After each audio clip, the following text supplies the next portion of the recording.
Stroke of tea makes tea time that much sweeter for the West Indies. 2 for 99, you think they've just clawed back in that session as Prithvi Shaw's fine debut innings of 134 came to a soft conclusion. Of 154 balls, his 100 coming at a runner ball. Cheteshwar Pujara with the classic Pujara knock, 86, striking at 66. And Virat Kohli and Ajinkya Rahane will resume things after tea. It is Devendra Bishu's the man they got to thank for that wicket of Prithvi Shaw. Courtney Walsh and Ajit Agarkar with me on ESPN Cricket for Match Day.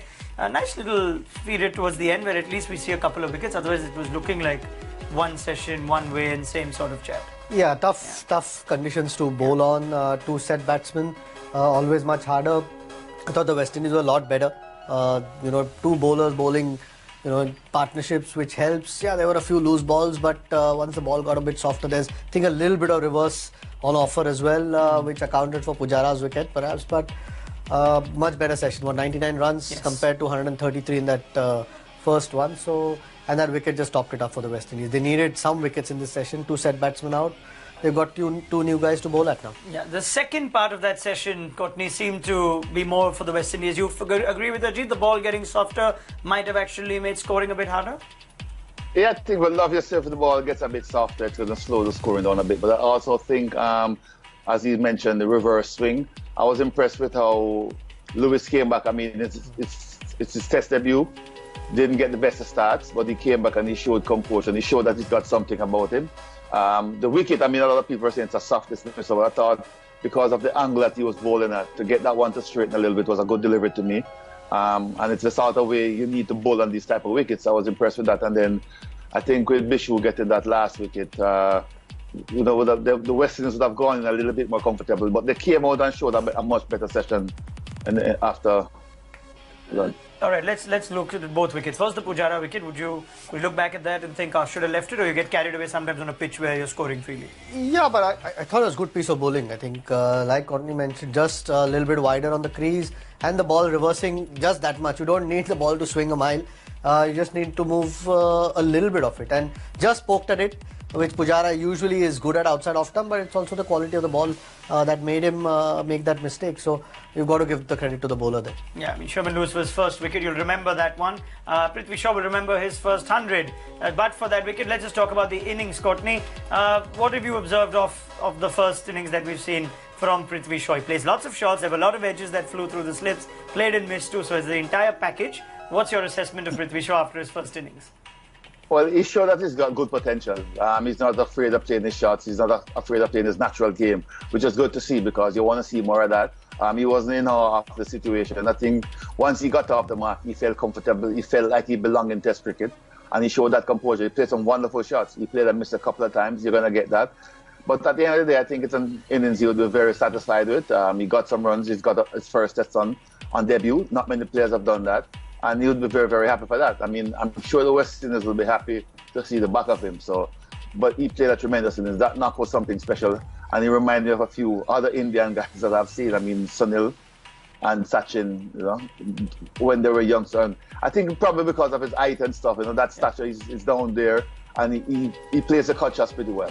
I mean, there's a position up for grabs, and anything. I mean, a significant score is one thing, but in India, we're so obsessed with hundreds that it always helps. Yeah, I mean, it's on a debut as well with such a young sort of kid.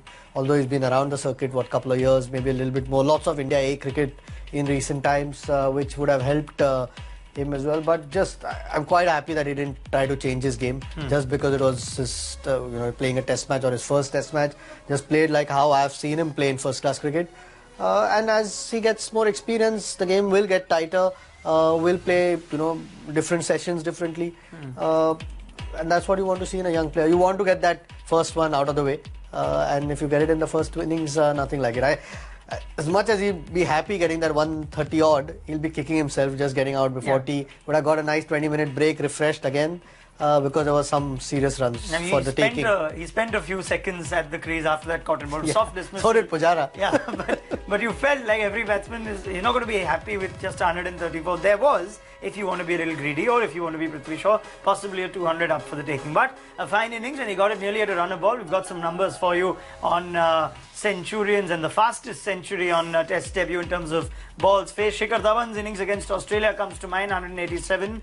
Ironically, the man that's been left out for Prithvi Shaw to come in. Dwayne Smith's got to test 193 balls, so he keeps company with a few modern day players, does Prithvi Shaw. So that's something you would want to him to continue play this way, but maybe he won't always have the luxury. Yeah, I mean, I don't think it'll always be easy where he's going to get 100 or 99 balls in Test cricket. Won't get conditions like that were there on offer today. I mean, West Indies clearly depleted with two of their more experienced seamers out as well. So that first session, there were a few sort of freebies on offer as well.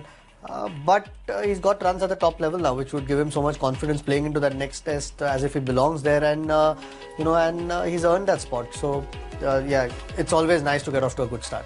Courtney, if you saw this guy, high back lift, likes to play his flashy sort of shots, you're a tall fast bowler, what's your approach to him? What's your bowling plan to him? Well, first I'll try to get the ball to Siva away from him and see if I can get that extra bounce. A lot of it's going to depend on the surface. If that's not happening, I'm going to try to close him down to test his patience as well. I mean, one thing I want to mention is that this is his first test match. A lot of guys will be looking at him around the world to see how he plays. So the test for him now is going to see how well he can maintain that and the approach that he will take when guys start to make particular plans for him. And now that, like he says, the guys have seen him, there are going to be tougher tests. As nice as it is to get that first one out of the way, there will be a lot more difficult days ahead in Test cricket. Okay, well, he'll see them. He's only 18 years of age, and just looking at where he stands in terms of age when it comes to centurions. So after Mohammad Ashraful, Hamilton, Masakatsa, and Salim Malik, we've got Prithvi Shaw at number 4. 18 years, 329 days. He's going to celebrate his birthday next month, in fact. Born on the 9th of November, 1999. How old was Ajit Agarkar in 1999? Oh, God. How old were you? What was I think 30? No, you were 30. It's been a long time, Ronak. I think 21. 21, Ajit. Courtney, how old were you in 1999 when Prithvi Shaw was born? Wow, I might have been 4. I would have 1999. Yeah. Would have been probably 36, somewhere around there. I don't know why I'm doing that with the two of you. I'll just let it be. Let's old enough. Carry on, Courtney. But it's a good sign, though. His birthday is next month, so he's on a good sign. So that's one of the reasons why he looks such a good player. He's going to be rewarded, perhaps, with a berth to the Australian Test squad. But let's focus on the session ahead. Then the West Indies have got a couple of wickets.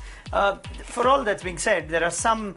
This Test match is easy, or it's a matter of time for batsmen to just get runs. KL Rahul's not got runs.